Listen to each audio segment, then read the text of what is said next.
Hello all, welcome to LTX classes. ఇప్పుడు మన LTX classes app అనేది డౌన్లోడ్ చేసుకోవడానికి మీకు ఏంటి అంటే అవైలబుల్గా యాపిల్ ఐ స్టోర్లోని ఇంకా గూగుల్ ప్లే స్టోర్లోని ఉందన్నమాట. కింద లింక్లో మేము కామెంట్ బాక్స్లో లింక్ అనేది ప్రొవైడ్ చేయడం జరుగుతుంది. ఆ లింక్ నుండి you can download. And once మీరు రిజిస్టర్ అయిన తర్వాత UPSC, APSC, TSPSC, IBPS, SSC, RBI grade B, RRB related and any other competitive exams తాలూకా ఇన్ఫర్మేషన్ అనేది you can easily get. And అలానే ఇఫ్ అట్ ఆల్ మీరు ఏ కోర్సెస్లోనే జాయిన్ అవ్వాలనుకుంటే ఈవెన్ ఆ కోర్సెస్ తాలూకా డెమో వీడియోస్ అనేవి కూడా మీకు శాంపుల్ వీడియోస్ అవైలబుల్గా ఉన్నాయన్నమాట. You can get from there. And తర్వాత మీరు ఏంటి అంటే any information you can also get from there. Okay, so ఈరోజు క్లాస్ అనేది మనం స్టార్ట్ చేసే ముందు ఒక చిన్న అనౌన్స్మెంట్. ఇప్పుడు మన ఎల్టీఎక్స్ క్లాసెస్ వాళ్ళు దసరా ధమాకా ఆఫర్ అనేది బోత్ యూపీఎస్సీ ఇన్ఫైనిటీ ఆఫ్లైన్ మీద అండ్ యూపీఎస్సీ ఇన్ఫైనిటీ ఆన్లైన్ మీద ఆఫర్స్ అనేవి ప్రొవైడ్ చేస్తున్నారు. ఆఫ్లైన్ వచ్చేసరికి మీకు వైజాగ్లో కోర్సెస్ అనేవి ప్రొవైడ్ చేయడం జరుగుతుంది. 1,00,000 రూపీస్ వర్త్ కోర్స్ అనేది 75,000కే ప్రొవైడ్ చేస్తున్నారు. ఫ్లాట్ 25,000 ఆఫర్ అనమాట. ఇది దసరా ధమాకా ఆఫర్. అండ్ దీంతో పాటు మీకు ఆన్లైన్ క్లాసెస్ అనేవి కూడా ఫ్రీ యాక్సెసిబిలిటీ అనేది ఉంటుంది ఆఫ్లైన్ కోర్సెస్ కానీ మీరు తీసుకున్నట్లయితే. అండ్ తర్వాత ఈ ఆఫర్ వచ్చేసరికి మీకు కేవలం 15th అక్టోబర్ వరకు మాత్రమే. బట్ కోర్స్ మాత్రం మీకు లైఫ్ టైం వ్యాలిడిటీ తోటి వస్తుంది. అండ్ అలానే మీకు address sector 3 MVP colony Visakhapatnam. And దీని రిలేటెడ్ ఇన్ఫర్మేషన్ మీకు ఏమైనా కావాలి అనుకుంటే యూ కెన్ కాల్ 7893899553. ఈ నెంబర్ కాల్ చేసి మీ డౌట్స్ అనేవి క్లియర్ చేసుకొని త్వరగా జాయిన్ అయ్యే ప్రయత్నం అనేది చేయండి. అలానే యూపీఎస్సీ ఇన్ఫైనిటీ కోర్స్ కూడా 60,000 రూపీస్ వర్త్ కోర్స్ అనేది కేవలం 45,000 రూపీస్కే ప్రొవైడ్ చేయడం జరుగుతుంది. అంటే ఫ్లాట్ 15,000 ఆఫ్. కానీ ఈ ఆఫర్ అనేది మీకు కేవలం 15th అక్టోబర్ వరకు మాత్రమే. ఎందుకంటే this is Dasara Dhamaka offer అనమాట. బట్ ఈ కోర్స్ మాత్రం మీకు లైఫ్ టైం వ్యాలిడిటీ తోటి వస్తుంది. అదే ఆఫ్లైన్ తీసుకున్నారనుకోండి ఫ్రీ యాక్సెస్ మీకు ఆన్లైన్ వచ్చేస్తుంది. ఆన్లైన్ తీసుకున్నారంటే 60,000ది 45,000కి వస్తుంది with life time validity opportunity. And దీనికి రిలేటెడ్ మీకు ఏమైనా ఇన్ఫర్మేషన్ కావాలనుకుంటే కాల్ 7893899553. ఈ నెంబర్ కాల్ చేసి మీ డౌట్స్ అనేవి క్లియర్ చేసుకొని త్వరగా జాయిన్ అయ్యే ప్రయత్నం అనేది చేయండి. ఓకేనా? So welcome to LTX classes. And ఈరోజు మన సెషన్ వచ్చేసరికి themes in world history. Okay, so present మనం ఏం డిస్కస్ చేస్తున్నాం? మనం రోమన్ ఎంపైర్ అనేది అన్ ఎంపైర్ ఇన్ ది 3 కాంటినెంట్స్ అనేది టాపిక్ అనేది థీమ్ 3 అనేది డిస్కస్ చేస్తున్నాం. సో ఈ పర్టికులర్ థీమ్లోని మనం మోస్ట్లీ చూసేది ఏంటి? Roman empire. ఈ రోమన్ ఎంపైర్ ఎక్కడెక్కడి నుండి స్ప్రెడ్ అయ్యింది? సో ఈ 3 కాంటినెంట్స్ ఏంటి? Europe, northern Africa and western Asia. ఇదంతా కూడా కవర్ అయి ఉండడం జరిగింది. అండ్ ప్రెసెంట్ ఈ రోమన్ ఎంపైర్ తాలూకా రూలింగ్ ఆర్ డివిజన్ని మన హిస్టారియన్స్ ఏ విధంగా సెగ్రిగేట్ చేయడం జరిగింది? ఒకటి ఎర్లీ రోమన్ ఎంపైర్ అండ్ ఇంకొకటి లేట్ రోమన్ ఎంపైర్ అని చెప్పేసి సెగ్రిగేట్ చేశారు. అండ్ ఈ రెండింటికి ఎర్లీకి లేట్కి మధ్య ఆ డిఫరెన్స్ టైం పీరియడ్ ఏంటి? 3rd century. Okay, 3rd century అనమాట. ఆఫ్టర్ 200s తర్వాత సెంచురీస్ అనేవి చేంజ్ అవ్వడం జరిగింది. 200s వరకు కూడా ఏంటి? పీస్ఫుల్గా ఉండేదన్నమాట లైఫ్ అనేది. So that is what early and late Roman empire ఏ విధంగా చేంజెస్ తీసుకొచ్చాయి, డిసింటిగ్రేషన్ అనేది ఎలా జరిగింది, తర్వాత ఇరానియన్స్ ఎవరు కంట్రోల్లోకి తీసుకున్నారు, ఈ యొక్క పర్టికులర్ టైం పీరియడ్లో సోషల్ సిస్టమ్ కానీ, ఎకానమీ కానీ, కల్చర్ కానీ, లాంగ్వేజ్ కానీ ఇవన్నీ ఎలా ఉన్నాయనేది ఈరోజు పర్టికులర్ థీమ్లోని మనం చూడబోతున్నాం. ఓకేనా? సో యూ విల్ సీ కొన్ని మోస్ట్ ఫ్యాసినేటింగ్ థింగ్స్ అనేవి కూడా రోమన్ ఎంపైర్లో ఎలా ఉన్నాయనేది కూడా you will be going to witness. అంటే టెక్నాలజీ ఎంత బాగా ఫాస్ట్గా వాళ్ళకి డెవలప్ అయింది compare to the present times. So first of all we shall see the crisis అనమాట. నేను చెప్పాను కదా 3rd centuryలో ఎర్లీ అండ్ లేట్కి సెగ్రిగేషన్ అనేది వచ్చింది. సో ఆ 3rd centuryలో ఏం జరిగింది, లేట్ రోమన్ ఎంపైర్ అనేది ఎలా స్టార్ట్ అయింది అనేది first we shall see. So 1st and 2nd centuries నేను చెప్పినంత వరకు కూడాను పీస్ఫుల్గా ఉండేదన్నమాట. సో పీస్ఫుల్గా ఉండేది, ఎకనామిక్ ప్రాస్పెరిటీ అనేది ఉండేది, అలానే ఈవెన్ ఎకనామిక్ ఎక్స్పాన్షన్ అనేది కూడా జరిగింది ఎట్సెట్రా. కానీ ఎస్పెషల్లీ 230s నుండి 3rd centuryలోని ఏంటి అంటే చాలా వరకు కూడా చాలా వైపుల నుండి సెవరల్ ఫైట్స్ అనేవి వాళ్ళు ఫేస్ చేయాల్సి వచ్చింది. ఎస్పెషల్లీ దాంట్లో పర్టిక్యులర్ మెయిన్ ఇంపార్టెంట్ విలన్ వచ్చేసరికి రోమన్స్కి ఇరాన్ అన్నమాట. ఎందుకంటే అప్పట్లో ఇరాన్ మెసపటోమియా రీజియన్లో అనమాట. సో ఇరాన్లోని అప్పుడు వచ్చిన కొత్త కింగ్డమ్ కానీ కొత్త గ్రూప్ కానీ ఎవరు, ససానియన్స్ అనమాట. They are mostly like barbarians అనమాట. దే హ్యావ్ ఆక్యుపైడ్ అంటే సో మెనీ రోమన్ ఎంపైర్స్ని కంట్రోల్లో తీసుకోవడం కానీ చాలా వరకు కూడా వాళ్ళ ఆర్మీని కంట్రోల్లో పెట్టుకోవడం కానీ జరిగింది. దాంట్లో విత్ ఇన్ జస్ట్ 5-15 ఇయర్స్లోనే వాళ్ళు ఏంటి అంటే చాలా వరకు కూడా ఫాస్ట్గా ర్యాపిడ్గా స్ప్రెడ్ అయ్యారనమాట. అండ్ దాంట్లో వన్ ఆఫ్ ద ఇన్స్క్రిప్షన్లో మనకు మెన్షన్ చేసి ఉంది ఏంటి అంటే షాపూర్ 1 ఇన్స్క్రిప్షన్ అనమాట. సో దీంట్లో మనకు మెన్షన్ చేస్తుందంటే ఆల్మోస్ట్ రోమన్ ఎంపైర్ తాలూకా రోమన్ ఆర్మీలోని 60,000 మెంబర్స్ని వీళ్ళు ప్రిజనర్స్ కింద ఆర్ సోల్జర్స్ని పట్టుకుని వెళ్ళిపోవడం అనేది కూడా జరిగిందనమాట, క్యాప్చర్ చేశారనమాట.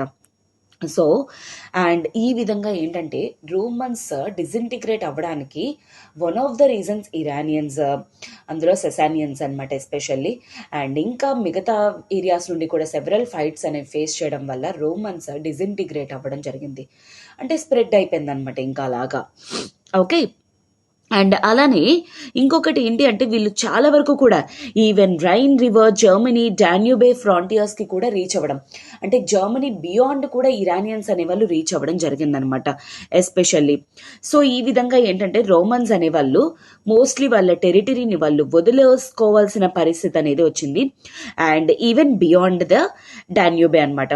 సో అందుకే రోమన్స్ వీళ్ళు ఏంటి అంటే బార్బారియన్స్ అని కూడా పిలుస్తారు. బార్బారియన్స్ అంటే ఏంటి, మోస్ట్లీ కల్చర్డ్ అనేది వెరీ లెస్, అండ్ మోస్ట్లీ వాళ్ళు ఏంటి అంటే హంటింగ్ అండ్ ఫైటింగ్ ఇలాంటి గ్రూప్సే ఉంటారనమాట బార్బారియన్స్ అనేవాళ్ళు.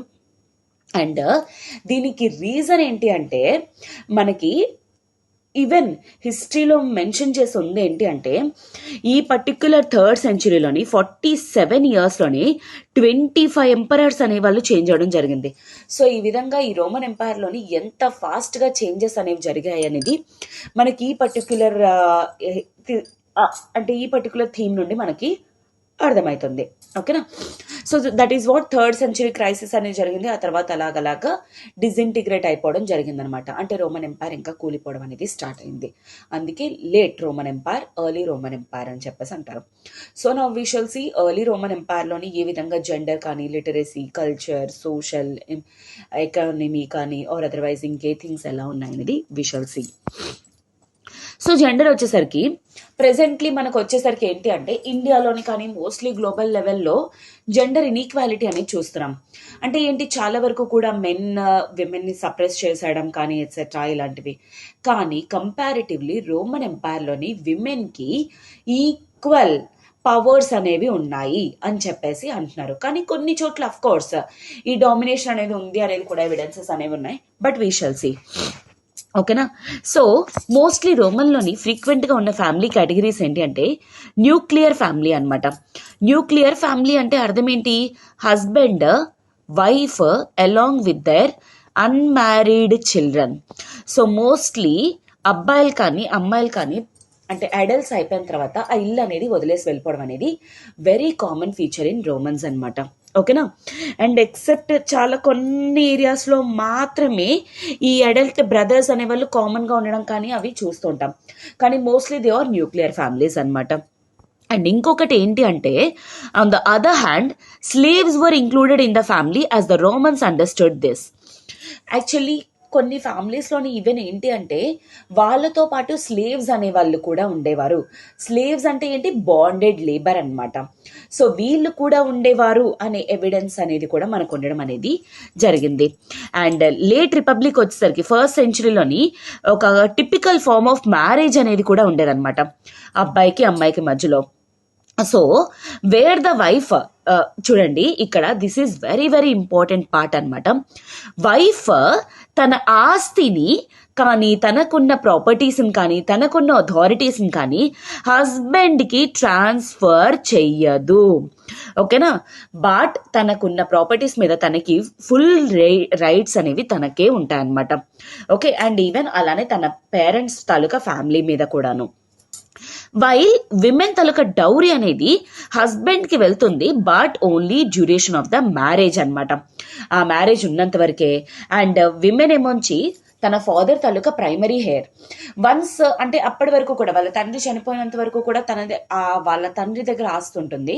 వన్స్ వాళ్ళ తండ్రి చనిపోయిన తర్వాత ఈ అమ్మాయి దగ్గరికి ప్రాపర్టీ అనేది వచ్చేస్తుంది అనమాట. ఈ విధంగా ప్రాపర్టీ ట్రాన్స్ఫర్స్ అనేవి కూడా ఉన్నాయి.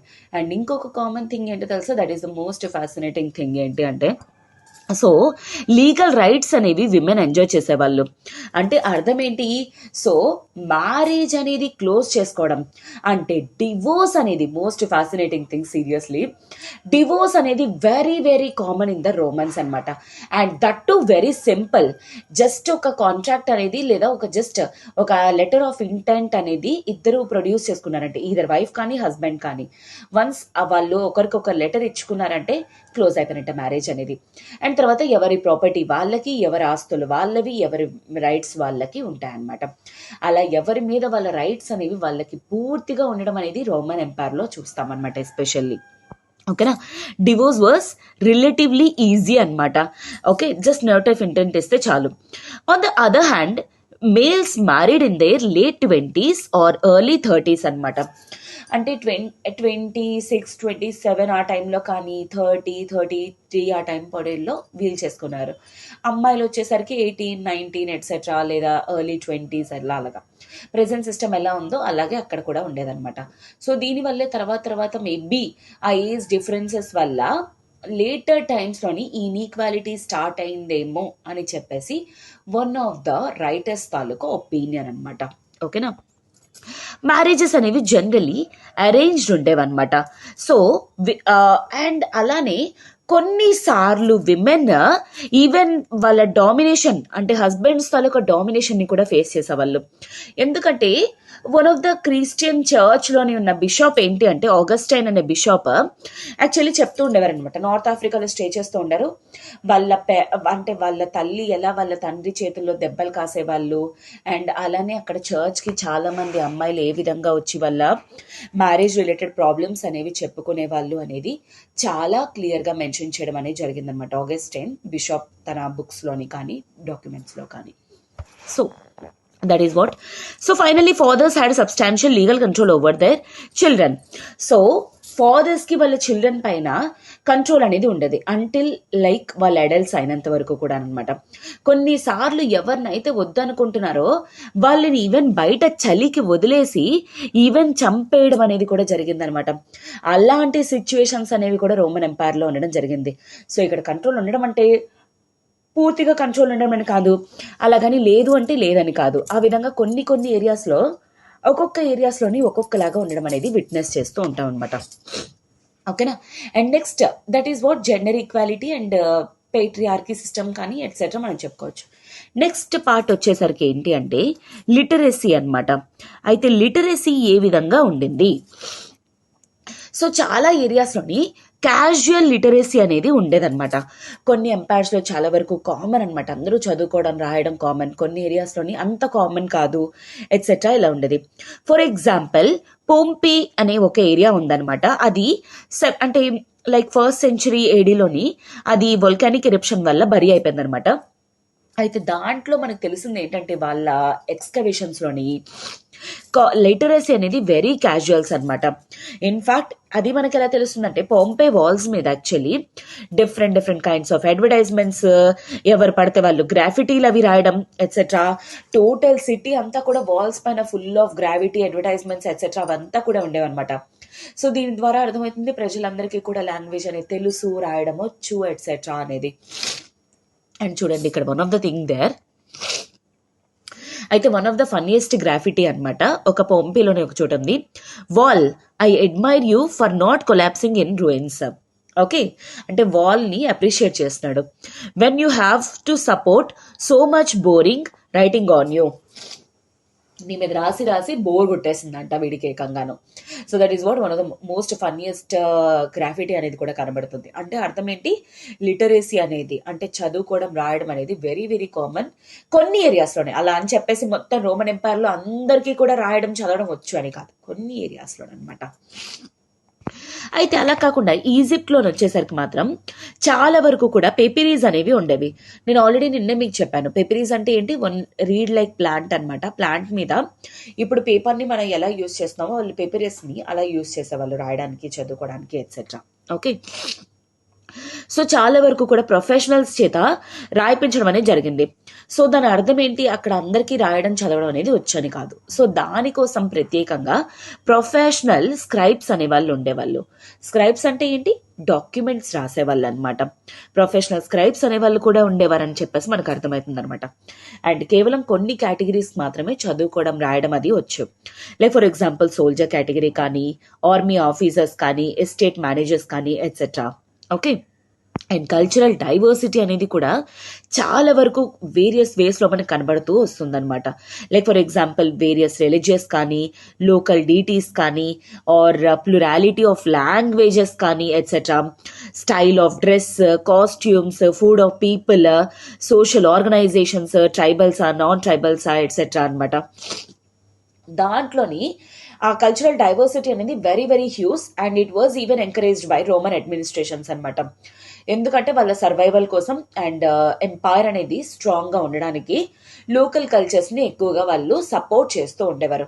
అందుకే డిఫరెంట్ డిఫరెంట్ లాంగ్వేజెస్ కానీ, ఈ ట్రైబల్స్ అని నాన్ ట్రైబల్స్కి మధ్య ఆర్గనైజేషన్స్ డిఫరెన్సెస్ కానీ, ఫుడ్ సిస్టమ్ కానీ, డ్రెస్సెస్ ప్యాటర్న్స్ కానీ ఎట్సెట్రా ఇవన్నీ కూడా చాలా వైడ్ వెరైటీస్ అనేవి ఉండేవి. బట్ ఇంకొకటి ఏంటి అంటే లాంగ్వేజ్ అనేది even though Greek and Latin అనేది రోమన్ అడ్మినిస్ట్రేషన్ తాలూకా కామన్ లాంగ్వేజ్ అయినా వీళ్ళ పర్టికులర్ చీఫ్టైన్ ఏరియాస్లో మాత్రం కామన్ అంటే స్మాలర్ లాంగ్వేజెస్ అనేవి కూడా ఉండేవన్నమాట. ఫర్ ఎగ్జాంపుల్ అరమాయిక్ అనేది కానీ, లేదంటే కాప్టిక్ ఇన్ ఈజిప్ట్ కానీ, లేదా Punic and Berber in north Africa, Celtic in Spain and north west. But many of these linguistic cultures were purely oral అనమాట. చాలా వరకు కూడా ఈ లాంగ్వేజెస్ ఎక్కడైతే స్పెయిన్ అని, నార్త్ ఆఫ్రికా అని, వెస్ట్ అని అలాగ ఉన్నాయి కదా, చాలా వరకు కూడా మాట్లాడుకోవడానికి మాత్రమే, రైటింగ్కి మాత్రం తక్కువ అనమాట. ఓకేనా? ఓకే, అండ్ తర్వాత ఓన్లీ లేట్ 5th సెంచరీలోనే అర్మానియన్ కానీ, కోప్టిక్ కానీ రాయడం అనేది వాళ్ళకి తెలిసింది. Okay, so these are the things. Syrian ఇన్స్క్రిప్షన్లో వైఫ్ ఆఫ్ కింగ్ కానీ, వాళ్ళ ఫ్యామిలీని కానీ ఎట్సెట్రా. అండ్ తర్వాత Pompeii wine merchant dining room కానీ ఎట్సెట్రా. అంటే మర్చెంట్స్ తాలూకా డైనింగ్ రూమ్స్ చూడండి ఎలా ఉన్నాయో అసలు. ఓకే, ప్రెసెంట్ టైంలో బంగ్లాస్లా ఉన్నాయి కదా.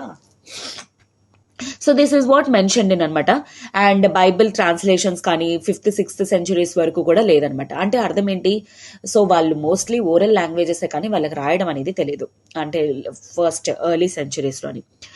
అండ్ లాటిన్ అనేది యాక్చువల్లీ డిఫరెంట్ డిఫరెంట్ లాంగ్వేజెస్ తోటి రీప్లేస్ అయిపోవడం అనేది జరిగిందనమాట. ఎందుకంటే లాటిన్ తలక స్ప్రెడ్ అనేది అలాగలాగా రెడ్యూస్ అయిపోద్ది. సెల్టిక్ అండ్ తర్వాత డిఫరెంట్ డిఫరెంట్ అర్మేనియన్ లాంగ్వేజెస్ అని ఇలా కొత్త కొత్త లాంగ్వేజెస్ అనేవి రాయడం, చదవడం అనేది స్టార్ట్ అయింది. ఓకే, నెక్స్ట్ వచ్చేసరికి most important thing economic expansion. అంటే వాళ్ళ ఎకానమీ అనేది ఏ విధంగా ఉంది. సో ఒకటి మెయిన్లీ గుర్తుపెట్టుకోండి, వీళ్ళ తాలూకా మెయిన్ ఇంపార్టెంట్ ఏంటి అంటే wheat, wine, Spanish olive oil. ఇవి మెయిన్ ట్రేడింగ్ ఆబ్జెక్ట్స్ అనమాట. మీరు రోమన్స్ అనగానే మీకు వెంటనే గుర్తు రావాల్సింది ట్రేడ్ కానీ ఎట్సెట్రా ఇదంతా కూడా ఏంటంటే వీట్, అండ్ తర్వాత వైన్, అండ్ తర్వాత స్పానిష్ ఆలివ్ ఆయిల్. ఓకే, ఈ 3 గుర్తుపెట్టుకోండి. That will be fine, more than fine for us అనమాట. ఎనీ క్వశ్చన్ అంటే జిఎస్లో అడిగినా సరే, ప్రిలిమ్స్లో అడిగినా సరే, వీ కెన్ సింప్లీ రైట్ అనమాట. ఓకేనా? సో యాక్చువల్లీ వీళ్ళకి డిఫరెంట్ డిఫరెంట్ ఎకనామిక్ ఇన్ఫ్రాస్ట్రక్చర్స్ అనేవి ఉన్నాయి. ఫర్ ఎగ్జాంపుల్ హార్బర్స్ కానీ, మైన్స్ కానీ, క్వారీస్ కానీ, brick yards, olive oil factories etcetera ఇవన్నీ ఉండేవన్నమాట. చూడండి, అప్పట్లోనే మైన్స్ అంట, క్వారీస్ అంట. ఓకే, అంటే అర్థం ఏంటి? లోపల నుండి రిసోర్సెస్ అనేది ఎలా తవ్వాలి ఏంటి అనే ప్రాసెస్లు కూడా వీళ్ళకి తెలుసు అనమాట. అండ్ అలానే వీళ్ళు వీట్ కానీ, వైన్ కానీ, ఆలివ్ ఆయిల్ కానీ చాలా వరకు కూడా ట్రేడ్ చేసేవాళ్ళు. అలాగే హ్యూజ్ క్వాంటిటీస్లో కన్స్యూమ్ కూడా చేసేవాళ్ళు అనమాట. అండ్ ఎస్పెషల్లీ ఇవన్నీ కూడా ఎక్కడి నుండి వచ్చేవి? Spain, gallic provinces, north Africa, Egypt and to a certain extent Italy నుండి. ఎందుకంటే ఈ కోల్డ్ ఏరియాస్లోనే ఎస్పెషల్లీ వైన్ పండించడానికి కానీ, అంటే వైన్ రిలేటెడ్ గ్రేప్ కానీ, లేదంటే వీట్ కానీ, ఆలివ్ ఆయిల్ రావడానికి కానీ సూటబుల్ ఏరియాస్ అనేవి, ఆ క్లైమేట్ అనేది, సాయిల్ అనేది ఉండేదన్నమాట ఎస్పెషల్లీ. లిక్విడ్స్ ఏమొంచి లైక్ ఫర్ ఎగ్జాంపుల్ వైన్ కానీ ఆలివ్ ఆయిల్ కానీ ఒక స్పెషల్ కంటైనర్స్ వాటిల్నే యాంఫోరే అని కూడా అంటారు. సో ఈ యాంఫోరేస్లోని యాక్చువల్లీ ఒక ఏరియా నుండి ఇంకొక ఏరియాకి ట్రాన్స్పోర్ట్ అవ్వడానికి యూజ్ చేసేవాళ్ళు అనమాట. అండ్ అలానే ఈవెన్ కొన్ని సార్లు మనకి కొన్ని చోట్ల 15 మిలియన్ వెసల్స్ అనేవి కూడా కొన్ని ఏరియాస్లోని రెమినెంట్స్ అనేవి దొరికాయి. అంటే ఏంటి, చాలా హ్యూజ్ క్వాంటిటీస్లోని వాళ్ళు ట్రేడ్ అనేది చేసేవాళ్ళు. అండ్ హిస్టోరియన్స్ ఆర్కియాలజిస్ట్ ఏమంటారంటే, సో వీటి తాలూకా ప్రిసైజ్ షేప్స్ అవి కట్టించడానికి అంటే రీకన్స్ట్రక్ట్ చేయడం అనేది కొంచెం ఈజీయే. అండ్ ఆల్సో అలానే ఎక్కడ ఏవి స్టార్ట్ అయ్యాయి ఎట్సెట్రా అనేవి కూడా చెప్పడం ఈజీయే. ఎందుకంటే చాలా వరకు కూడా మెడిటరేనియన్లో ఈ రెమినెంట్స్ అనేవి దొరికాయి అనమాట. వన్ ఆఫ్ ద రెమినెంట్ అనమాట. ఇక్కడ థౌజండ్స్ ఆఫ్ ఈ కంటైనర్స్ అనేవి దొరకడం జరిగింది. వాస్ట్ కమర్షియల్ ఎంటర్ప్రైజెస్ అనమాట. అండ్ స్పానిష్ ఆలివ్ ఆయిల్ వచ్చేసరికి వీళ్ళకి ఏంటి అంటే మోస్ట్లీ డ్రెజల్ 20 అనే కంటైనర్లోని వెళ్ళడం జరిగింది. ఓకేనా. So if the finds of Dressel 20 are widely scattered across sites in the Mediterranean, this suggest that Spanish olive oil అనేది యాక్చువల్లీ చాలా ఎక్కువగా సర్క్యులేట్ అయితే ఉండదన్నమాట. హైలీ టోటల్ మెడిటరేనియన్ చుట్టుపక్కల నార్త్ ఆఫ్రికన్ కానీ, వెస్టర్న్ యూరోప్లో కానీ, ఈస్టర్న్ యూరోప్లో కానీ ఈ Spanish olive oil highly use చేసేవాళ్ళు అండ్ హైలీ సర్క్యులేట్ అయ్యేది అనే విషయం అనేది తెలుస్తుంది అనమాట. సో ఇలాంటివి యూస్ చేసి యాక్చువల్లీ డిఫరెంట్ మ్యాప్స్ అనేవి కూడా అంటే ఎక్కడ ఏవి డిస్ట్రిబ్యూట్ అయ్యేవని కూడా కన్స్ట్రక్షన్ చేయడం అనేది ఈజీ అయింది. అండ్ తర్వాత అలానే ఆ తర్వాత లేటర్ టైమ్స్లోని ఈ స్పానిష్ తాలూకు ఆలివ్ ఆయిల్ని రిప్లేస్ చేయడం అనేది ఇటాలియన్ కౌంటర్ పార్ట్స్ జరిగిందనమాట. కానీ అప్పటి వరకు కూడా స్పానిష్ వాళ్ళు చాలా ఏమంటారు అంటే చాలా ఎకనామికల్గా కాంపిటేటివ్ ప్రైసెస్లో ఇచ్చేవాళ్ళు. అవి ఎందుకు పాసిబుల్ చెప్పండి? ఎక్కువగా స్పానిష్ ఆలివ్ ఆయిల్ ఎందుకంటే క్వాలిటీ అనేది అలాగే ఇచ్చేవాళ్ళు అండ్ అలానే లోవర్ ప్రైసెస్కి కూడా ఇచ్చేవాళ్ళు అనమాట. So this is the reason why actually అది చాలా కాంపిటేటివ్గా ఉండేది when compared to their Italian counterparts. Italian తాలూకా ఇటాలియన్ తాలూకా ఆలివ్ ఆయిల్ అనేది కంపేర్డ్ టు స్పానిష్ తాలూకా దానికంట ప్రైసెస్ అనేవి ఎక్కువ కానీ మేబీ క్వాలిటీ అనేది తక్కువ కానీ ఉండుండొచ్చింది. సో అందుకే స్పానిష్ ఆలివ్ ఆయిల్ ఎక్కువగా సర్క్యులేట్ అవుతూ ఉండేదన్నమాట. ఓకేనా. అండ్ సో ఈ మెయిన్ మార్కెట్స్ కోసం ఈ ఇటాలియన్స్ కానీ ఆర్ అదర్వైజ్ స్పానిష్ వాళ్ళు కానీ యాక్చువల్లీ ఎప్పుడు కూడా వాళ్ళు కంపీట్ అవుతూ ఉండేవారు అనమాట. The success of the Spanish olive oil growers was repeated by north African produce olive estates in this part of the empire dominated production through most of the 3rd and 4th centuries. So తర్వాత 3rd and 4th centuries AD time పీరియడ్లోని Spanish olive oil తాలూకని beat చేశారు ఎవరు? African estates వాళ్ళు అనమాట. ఎందుకంటే వాళ్ళు olive oil ఎస్టేట్స్ని గ్రూప్గా తక్కువ ప్రైసెస్కి ఇవ్వడం గట్రా స్టార్ట్ చేశారు లేటర్ 3rd, 4th centuriesలో అనమాట. అండ్ తర్వాత నార్త్ ఆఫ్రికన్ డామినెన్స్ అనేది తర్వాత ఈస్ట్ డామినెన్స్, ఆ తర్వాత 5th and 6th centuriesలోని ఏజియన్ తాలూకా ఏజియన్ అంటే ఎవరెవరు? ప్రెసెంట్ టర్కీ, సిరియా, ప్యాలెస్తీన్ వీళ్ళందరూ కూడా. సో ఆ 5th and 6th centuries ఆ టైంలోని వైన్ ఆలివ్ ఆయిల్ తాలూకా మేజర్ ప్రొడ్యూసర్స్ కానీ డిస్ట్రిబ్యూటర్స్ కానీ Turkey, Syria, Palestine. So first Italians వాళ్ళని రిప్లేస్ చేసింది స్పానిష్, తర్వాత వాళ్ళని రిప్లేస్ చేసింది నార్త్ ఆఫ్రికా వాళ్ళు, వాళ్ళని రిప్లేస్ చేసింది వాళ్ళు ఈస్ట్ వాళ్ళు అనమాట. అండ్ తర్వాత ఈస్ట్ ని రిప్లేస్ చేసింది ఏజియన్ అంటే present day Turkey, Syria etcetera వీళ్ళు. సో ఈ విధంగా 6th, 7th centuries వరకు అలాగా వైన్ ఇవంతా కూడా ఆ ప్రొడక్షన్ సెంటర్స్ కానీ, డిస్ట్రిబ్యూషన్ సెంటర్స్ కానీ, ట్రేడ్ సెంటర్స్ కానీ అవి అలాగా చేంజ్ అవుతూ స్పానిష్ నుండి ఈస్ట్కి రీచ్ అవడం అనేది జరిగింది. Okay. And behind these broad movements, the prosperity of individual regions rose and fell depending on how effectively they could organize the production. Of course. So ఏ region తాలూకా అంటే ఒక రీజియన్ తాలూకా ప్రొడక్షన్ ఇంక్రీజ్ అవుతుంది, decrease అవుతుంది etcetera అంటే main దానికి reasons ఏంటి? వాళ్ళు ఎంత బెటర్గా ఆర్గనైజ్ చేయగలుగుతున్నారు, ఆ ట్రేడ్ని ఎంత బెటర్గా ప్రొడ్యూస్ చేయగలుగుతున్నారు అనే దాని బేసిస్ పైన ఉంటుంది ఆబ్వియస్లీ. ఓకేనా. So this is what anamata. And the empire included many regions that had a reputation. So చాలా regions లోని చాలా ఎక్సెప్షనల్ ఫర్టిలిటీ అనేది ఉండేది. ఫర్ ఎగ్జాంపుల్ ఇటలీలో క్యాంపేనియా కానీ, సిసిలీ కానీ, ఈజిప్ట్లో ఉన్న ఫాయిమ్ కానీ, అండ్ టునీషియాలో ఉన్న బైజాషియం గెలీలీ కానీ, గౌల్లోని గాలియన్ అర్బోనియసియా రీజన్, బేటికా, వీటన్నిటిలో కూడా చాలా ఫర్టిలిటీ అనేది ఉండడం వల్ల ఆ రీజియన్స్లోని మోస్ట్ ఆఫ్ ద వెల్త్ కానీ ప్రొడక్షన్ కానీ అక్కడే జరుగుతూ ఉండేదన్నమాట. అంటే వెల్త్ సెంటర్స్ కింద ఇవి చేంజ్ అవ్వడం అనేది జరిగిందనమాట. ఓకేనా.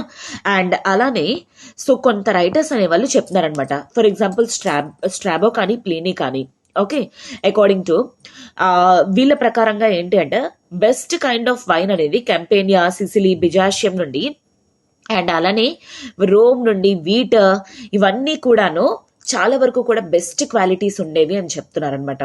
అండ్ గెలీలీ వాజ్ డెన్సిలిట్లీ కల్టివేటెడ్, ఎందుకంటే అక్కడ ఎవ్రీ సాయిల్ కూడాను చాలా ఫర్టైల్గా ఉండేది, చాలా ఎక్కువ ప్రొడక్షన్ అనేది జరుగుతూ ఉండేదన్నమాట. అండ్ తర్వాత ఈవెన్ చాలా వరకు కూడాను అక్కడ ఉన్న రివర్ రీజన్స్ వల్ల కానీ ఆర్ రివర్స్ వల్ల కానీ ఎస్పెషల్లీ ఫర్టిలిటీ అనేది చాలా ఎక్కువగా ఉండింది అనేది అర్థమవుతుంది. On the other hand even Roman taluka territory అనేది లార్జ్ ఎక్స్పాన్సెస్ అనేవి జరుగుతున్నాయి అనమాట. ఎందుకంటే ఫర్ ఎగ్జాంపుల్ ట్రాన్స్ హ్యూమన్స్ అనేది వెరీ కామన్. ట్రాన్స్ హ్యూమన్స్ అంటే అర్థం ఏంటి? ఎస్పెషల్లీ పీపుల్ అనేవాళ్ళు హై మౌంటైన్ రీజన్స్ నుండి లో మౌంటైన్ నుండి హై మౌంటైన్ కి so in search of sheep కానీ ఉల్ కానీ వాటి కోసం వెళ్ళి రావడం అదంతా కూడా జరుగుతుండేది. సో ఆ పర్టికులర్ టైం పీరియడ్స్లోని ఈ రోమన్ తాలూకా ఎక్స్పాన్షన్ అనేది కూడా జరుగుతూ ఉండేదన్నమాట ఎస్పెషల్లీ. అయితే these pastoral and semi nomadic communities ఏవైతే ఉన్నాయో were often on the move carrying their oven shaped huts అనమాట. అండ్ రోమన్ ఎస్టేట్స్ వాళ్ళు ఈవెన్ నార్త్ ఆఫ్రికా కూడా స్ప్రెడ్ అవడం జరిగింది. ఎందుకంటే వీటి తాలూకా పాస్టర్స్ తాలూకా కమ్యూనిటీస్ వీళ్ళందరూ కూడా చాలా డ్రాస్టికల్లీ అంటే అక్కడ నార్త్ ఆఫ్రికాలో మనకు కనబడడం అనేది జరిగింది. ఈవెన్ స్పెయిన్ లో కూడాను the north was less developed and inhabited largely by peasantry తోటే. కొన్ని ఏరియాస్లోని పాస్టోరల్ పీపుల్, కొన్ని ఏరియాస్లోని civic life, most wealthiest parts ఇలాంటివన్నీ చూస్తున్నాం. డిపెండింగ్ ఆన్ ద ప్రొడక్షన్ కానీ, డిపెండింగ్ ఆన్ ద మైన్స్ కానీ, depending on the availability of wealth కానీ, రిసోర్సెస్ బట్టి కూడా వాటి డెవలప్మెంట్ అనేది ఉంటూ ఉండేదన్నమాట. ఓకేనా. అయితే we should also be careful not to imagine that because of this was the ancient world, their forms of cultural and economic life were necessarily backward or primitive. So దీన్ని బట్టి మీకు ఏం అర్థమవుతుంది? ఇంత మనం చూసాం, ఇంకా రోమన్స్ అనే వాళ్ళు వాళ్ళందరిది ప్రిమిటివ్ కల్చర్, ప్రిమిటివ్ బ్యాక్వర్డ్ అని అనుకుంటామా? ఎంత డెవలప్మెంట్ అప్పటికే ఉంది. వైన్లంట, బయటకు వదిలేయడాలు, హట్లు, డామినెన్స్లు, కల్చర్లు ఎట్సెట్రా ఇవంతా కూడా వీఆర్ విట్నెసింగ్ లైక్ ఎనీథింగ్ అనమాట. On the contrary, diversified applications of water power around the Mediterranean as well as advances in water powered milling technology. So వీళ్ళేంటి అంటే ఇన్ఫాక్ట్ మెడిటరేనియన్ చుట్టుపక్కల వీళ్ళేంటి అంటే drilling machines, hydraulic machines, water అవి ఎఫిషియెంట్గా use చేయడానికి అవి కూడా యూజ్ చేసేవాళ్ళు అనమాట. ఇంత మెడిటరేనియన్ పక్కనున్నా సరే వాటర్ని చాలా ఎఫిషియెంట్గా యూజ్ చేసుకునే వాళ్ళు అనమాట వాళ్ళు. అండ్ ఈవెన్ మైనింగ్ టెక్నిక్స్ అనేవి కూడా గోల్డ్ కానీ సిల్వర్ మైన్స్ని తవ్వడంలో కానీ అండ్ ఇండస్ట్రియల్ ప్రొడక్షన్ కూడా చాలా ఎక్కువ ఉంటుంది అనమాట late 1st and 2nd centuries actually. And ఆ తాలూకా టెక్నాలజీ అనేది ఈవెన్ 1900s వరకు కూడా అదే ఫాలో అవుతూ ఉండేది, పాస్ ఆన్ అవుతూ ఉంది. అంటే అప్పటి టెక్నాలజీ ఎంత అడ్వాన్స్డ్ ఉందో చూడండి. ఓకేనా. సో ఈవెన్ అలానే this raises the issue of labour and usage of slavery also. So ఇంత చేస్తున్నారు అంటే సంథింగ్ లేబర్ కానీ ఆర్ అదర్వైజ్ ఇన్ఫాక్ట్ స్లేవరీ కానీ ఉండేది అని అర్థం. And this is such a horrible thing అనమాట. స్లేవరీ అనేది very very common in this particular reason. ఎందుకంటే ఈవెన్ కొన్ని ఫ్యామిలీస్లోని స్లేవరీ అనేది కూడా చూసాం ఇందాక జెండర్ డిస్కస్ చేస్తున్నప్పుడు. అండ్ వాళ్ళని చాలా దారుణంగా కూడా ట్రీట్ చేస్తూ ఉండేవారు అనమాట. దాని గురించి ఒక పర్టికులర్ థీమ్లో కంప్లీట్లీ మెన్షన్ చేయడం ఉందనమాట. స్లేవరీ అనేది ఈస్ట్ రీజన్లో కానీ అండ్ మెడిటరేనియన్ రీజన్లో చాలా కామన్ అనమాట. And not even Christianity when it emerged and triumphed as the state religion in the 4th century seriously challenged this institution. And తర్వాత late 4th century 5th century వచ్చినంత వరకు కూడా ఈ slavery అనేది very very common అనమాట. ఆ తర్వాత equality అనే కాన్సెప్ట్ అనేది స్టార్ట్ అవ్వడం జరిగింది. ఓకే. సో రోమన్స్ అనేవాళ్ళు వాళ్ళ ట్రేడ్ జరగడం కోసం కానీ, వాళ్ళ ఎకానమీ జరగడం కోసం కానీ, స్లేవ్స్‌తో బిజినెస్ కానీ, ట్రేడ్ కానీ చేసేవాళ్ళు. కొన్ని కొన్ని సార్లు వాళ్ళ బిజినెస్‌ల కోసం స్లేవ్స్‌ని అమ్మేయడాలు, కొనడాలు గట్టా కూడా చేసేవాళ్ళు. ఎందుకంటే లేబరర్స్‌ని మెయింటైన్ చేశారనుకోండి, వాళ్ళకి ఫుడ్, వాళ్ళకి లేబర్ ఎట్సెట్రా ఇవన్నీ పే చేయాలి. అలాగే స్లేవరీ అనుకోండి, నోరు మూసుకొని వీళ్ళు పెట్టింది తిని వాళ్ళు చెప్పింది చేస్తారనమాట. అందుకోసమే స్లేవరీ ఎక్కువగా ఉండేదనమాట యాక్చువల్లీ ఆ పర్టికులర్ టైం పీరియడ్‌లోని. ఓకేనా. అండ్ తర్వాత ఈవెన్ ఆగస్టస్ టైం పీరియడ్లోని టోటల్ ఇటలీ పాపులేషన్ 7.5 మిలియన్ అయితే 3 మిలియన్ స్లేవరీయే ఉండేవాళ్ళంట. అంటే ప్రతి ఒక్కరికి ఇంకొకరు స్లేవరీయే. That is what half of the population స్లేవరీలోనే ఉండిందనమాట. And it was no longer true of the empire as a whole. Slaves were an investment అనమాట. At least Roman agricultural writer advised land owners against using them in context where too many might be required, for example for harvest, for their health etcetera. వీటన్నిటి కోసం ఏం చెప్పేసి agriculture కోసం కానీ, వాళ్ళ బిజినెస్ల కోసం కానీ ఈ స్లేవరీ అనేది వాళ్ళకి చాలా ఇన్ఎవిటబుల్ అనమాట. అందుకోసమే వీళ్ళు ఎక్కువగా యూజ్ చేసేవాళ్ళు అనమాట. And this considerations were not based on any sympathy for the slaves but on hard core economic calculation. In fact sympathy కానీ ఎట్సెట్రా ఇలాంటివి ఏమీ ఉండేవి కాదనమాట వాళ్ళకి. ఇంకా ఎకనామిక్ క్యాలిక్యులేషన్స్ ద్వారా వాళ్ళని అమ్మడం కానీ కొనడం కానీ చేసేవాళ్ళు అనేది కూడా మనకు తెలుస్తుంది. రోమన్ అప్పర్ క్లాసెస్ అనేవి యాక్చువల్లీ చాలా సార్లు స్లేవ్స్ తోటి చాలా దారుణంగా బ్రూటల్గా కూడా బిహేవ్ చేయడం అనేది తెలుస్తుంది. ఆర్డినరీ పీపుల్ ఇంకా దారుణంగా చూస్తూ ఉండేవాళ్ళు అనమాట, ఎస్పెషల్లీ స్లేవరీని. ఇక్కడ ఒక ఎగ్జాంపుల్ కూడా ఉంది, ఏ విధంగా వీళ్ళు స్లేవరీని చూసేవాళ్ళు, స్లేవ్స్ని ఎంత కంట్రోల్ చేసేవాళ్ళు అనేది ఉండేది. అండ్ ఫస్ట్ అండ్ సెకండ్ సెంచరీస్లో చాలా వరకు కూడా వార్ఫేర్ అనేది లేకపోవడానికి గల రీజన్ కూడా ఏంటంటే స్లేవ్స్ అనేది ఉండేవాళ్ళు, వాళ్ళంతగా ప్రొటెస్ట్ అనేవి చేయడం కానీ ఎట్సెట్రా అలా కూడా జరిగేవి కాదు అని చెప్పేసి కూడా కొంతమంది అంటున్నారనమాట. ఓకే. అండ్ తర్వాత వచ్చేసరికి సప్లై ఆఫ్ స్లేవ్స్ అనేది రెడ్యూస్ అయ్యింది. అండ్ తర్వాత ఇన్ఫ్యాక్ట్ లేబరర్స్ అనేది స్టార్ట్ అయింది. లేబరర్స్ అంటే ఏంటి అంటే ఇంత డబ్బులు ఇచ్చి చేయించుకోవడం అనమాట. కానీ ఏంటి, వాళ్ళకి పుట్టిన పిల్లలు కానీ ఎట్సెట్రా వాళ్ళందరూ కూడా వీళ్ళకి బానిసలుగానే ఉండాలన్నమాట. This is what slave breeding అని కూడా అంటారనమాట. ఓకేనా. అండ్ దీన్ని కూడా ఎక్కువ ఫాలో అవుతూ ఉండేవాళ్ళు. In fact free labour was extensively used on public works అనమాట. రోమన్స్లోని పబ్లిక్ వర్క్స్ చేయడానికి ఈ ఫ్రీ స్లేవ్స్ని ఎక్కువగా యూజ్ చేసుకునేవారు అనమాట. ఎస్పెషల్లీ ఎందుకంటే వాళ్ళకి ఒకవేళ కట్టించడానికి కానీ చేయడానికి కానీ డబ్బులు ఇవ్వాలనుకోండి, అది చాలా కాస్ట్లీ వర్క్ అయిపోతుంది కాబట్టి obviously. Unlike hired workers, slaves had to be fed and maintained throughout the year, which increased the cost of holding this kind of labor అనమాట. ఎందుకో స్లేవ్స్ అనుకోండి వాళ్ళకి ఏమి ఇవ్వాల్సిన అవసరం లేదు. అదే లేబర్ అనుకోండి వాళ్ళకి ఫుడ్ ఇవ్వాలి, వాళ్ళు మెయింటైన్ అవ్వడానికి హౌసెస్ అనేవి ఇవ్వాలి ఎట్సెట్రా. ఇదంతా కూడా వాళ్ళకి కాస్ట్లీ అనమాట. This is probably why slaves are not widely found in the agriculture of the later period, at least not in the eastern provinces. అగ్రికల్చర్లో వేజ్ లేబర్స్ ఉండేవాళ్ళు, అందుకే స్లేవరీ అనేది చాలా తక్కువ చూసేవాళ్ళు అగ్రికల్చర్లోని, at least in the east, but later పీరియడ్స్లో అనమాట అది. అండ్ తర్వాత ఈవెన్ బిజినెస్ వాళ్ళు కూడాను ఈ స్లేవ్స్ని చాలా ఎక్కువగా యూజ్ చేసుకునేవారు అనమాట. మాస్టర్స్ కొన్ని సార్లు వీళ్ళని క్యాపిటల్ కింద యూజ్ చేసేవాళ్ళు అనమాట. సో నీకు ఈ స్లేవ్ ఇస్తాను, నాకు అది ఇవ్వు ప్రోడక్ట్, నీకు ఈ ప్రోడక్ట్ ఇస్తాను, నాకు ఆ స్లేవ్ని ఇచ్చే ఎట్సెట్రా. ఇలా వాళ్ళతోటి స్లేవ్స్ తోటి ట్రేడ్ అనేది కూడా ఇన్ఫ్యాక్ట్ చాలా దారుణంగా జరగడం అనేది చూస్తున్నాం. అండ్ రోమన్ అగ్రికల్చరల్ రైటర్స్ అనే వాళ్ళు యాక్చువల్లీ చాలా వరకు కూడా మేనేజ్మెంట్ ఆఫ్ లేబర్ మీద ఎక్కువగా రాసేవారు అనమాట. ఎందుకంటే కొల్యుమెలా అనే first century writer south of Spain నుండి అనమాట ల్యాండ్ ఓనర్స్ ని రికమెండ్ చేశాడు. ఏంటని, టూల్స్తో పాటు ఇంప్లిమెంట్స్ అనేవి కూడా ఉంచుకోవాలి, ఎందుకంటే వాళ్ళకి ఎంత అయితే కావాలో దానికి డబల్ ఉంచుకోవాలి అని చెప్పేసి, సో దట్ కంటిన్యూస్ ప్రొడక్షన్ అనేది జరుగుతుంది. లేదా ఇఫ్ అట్ ఆల్ లేబర్ని కానీ టైంకి దాటి ఒకవేళ పోగొట్టుకున్నామంటే వాళ్ళ ప్రొడక్షన్ ఆగిపోతుంది. కాబట్టి టూల్స్, ఇంప్లిమెంట్స్ అవి కూడా అగ్రికల్చర్ వాళ్ళు ఉంచుకోవాలని ఒక సదరన్ స్పెయిన్ రైటర్ కూడా మెన్షన్ చేయడం అనేది జరిగిందనమాట. అండ్ అలానే ఇన్ఫ్యాక్ట్ ఈ అగ్రికల్చరల్ లేబరర్స్ని మెయింటైన్ చేయడం, స్లేవ్స్ని మెయింటైన్ చేయడంతో పాటు ఇంకొక ఇంపార్టెంట్ థింగ్ ఏంటి, సూపర్విజన్. ఎందుకంటే ఇఫ్ అట్ ఆల్ వాళ్ళు ఎలా చేస్తున్నారు అనేది తెలియకపోతే అది ఏం జరుగుతుంది, వాళ్ళు వర్క్ అనేది స్కిప్ చేసేయడం కానీ లేకపోతే ప్రోడక్ట్స్ని తీసుకెళ్ళిపోవడం కానీ చేస్తారు. అది ఎంత రీచ్లో వెళ్ళిందంటే ఎంత దారుణంగా అంటే, ఇన్ఫ్యాక్ట్ రోజు లేబరర్స్ అనే వాళ్ళు వచ్చినప్పుడు కానీ వెళ్ళినప్పుడు కానీ వాళ్ళ క్లోత్స్ అనేవి టోటల్ ఇప్పి చూపించాలన్నమాట, ఏమి తీసుకెళ్ళట్లేదు అని చెప్పేసి. అండ్ ఇన్ఫ్యాక్ట్ క్వాడ్స్ లాగా కూడా ఫామ్ చేసేవాళ్ళు అనమాట.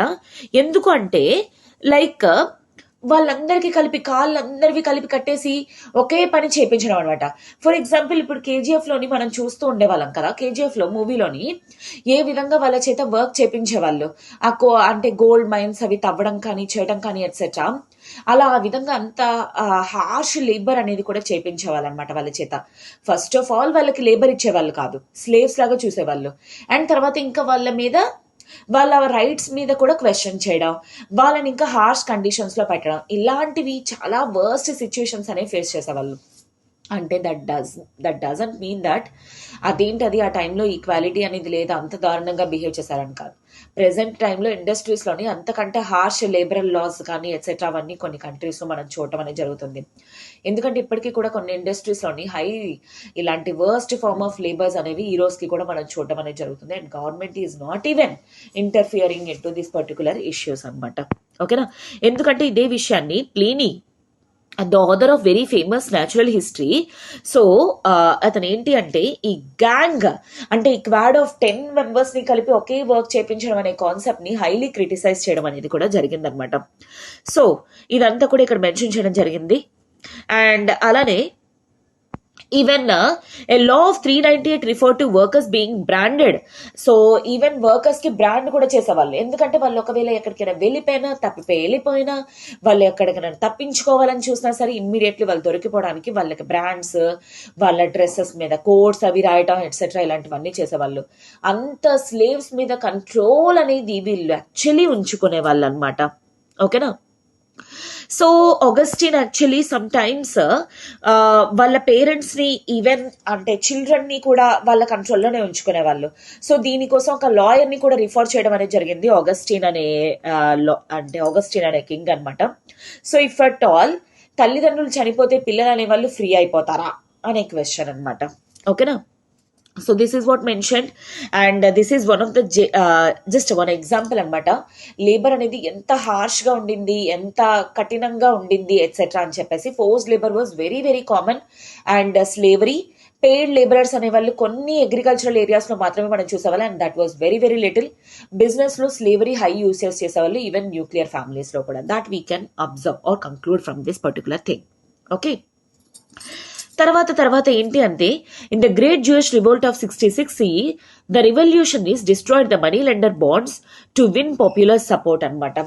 అయితే కొంతమంది పవర్లోకి రావడం కోసం మనీ లెండర్స్ దగ్గర ఉన్న బాండ్స్ని, అంటే బిట్వీన్ బాండెడ్ లేబరర్స్కి మధ్య ఇంకా ఓనర్స్కి మధ్య ఉన్నది కొన్ని వాళ్ళు అంటే కాల్ చేయడాలు కానీ పగలగొట్టేయడాలు కానీ ఎట్సెట్రా ఇలాంటివి కూడా మనం చూసేవాళ్ళం అనమాట.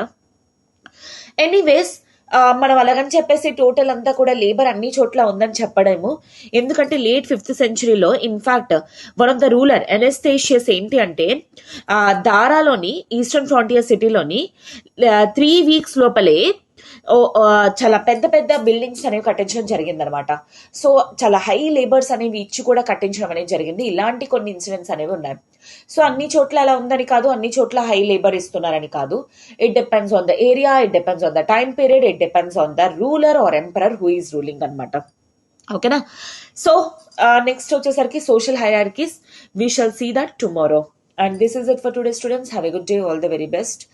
And see that NCERT అనేది మీకు చాలా చాలా క్రూషియల్ రోల్ అనేది ప్లే చేస్తుంది ఎగ్జామ్స్లోని మీరు రాయడానికి. ఎందుకు అంటే this will help you basics రాయడంలో కానీ etcetera and correct words use చేయడంలో కానీ వీటిలో చాలా వరకు హెల్ప్ చేస్తుంది.